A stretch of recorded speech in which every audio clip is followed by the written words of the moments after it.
नागपुरात गांजाची खेप पोहोचण्यापूर्वी सामाजिक सुरक्षा विभागाने धडक कारवाई करत कारमधून गांजाची वाहतूक करणाऱ्या आरोपींना अटक केली आहे। या कारवाईत लाखो रुपयांचा मुद्देमाल जप्त करण्यात आला असून अंमली पदार्थांच्या तस्करीला मोठा आळा बसलाय।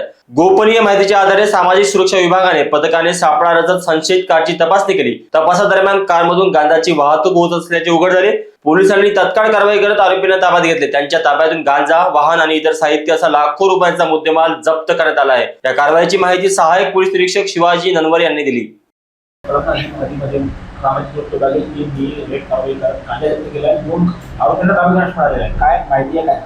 बरोबर आहे। नंदनवन पोलीस स्टेशनच्या हद्दीमध्ये कारवाई केल्यानंतर नंदनवन पोलीस स्टेशनच्या हद्दीमधील जो आरोपी सूरज डोरचे आहे त्याच्याकडूनच मिळालेल्या माहितीच्या आधारे आम्ही आणखी पुढे तपास केला असता आम्हाला कळमना पोलीस स्टेशनच्या हद्दीमध्ये राहणारा आरोपी अब्दुल साहिल अब्दुल शफीक हा त्याच्याकडे साधारण 42 किलो गांजा त्याच्याकडे आहे अशी माहिती आम्हाला मिळाली आणि त्यावरून आम्ही त्याच्याकडे जाऊन त्याचा शोध घेतला असता त्याच्याकडे तो गांजा मिळून आला।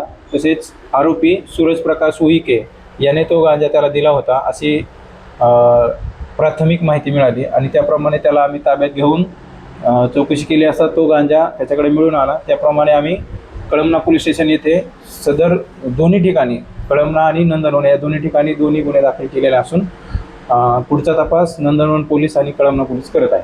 लोकवाहिनी मीडियासाठी विशाल बंबाडवार यांची रिपोर्ट, नागपूर।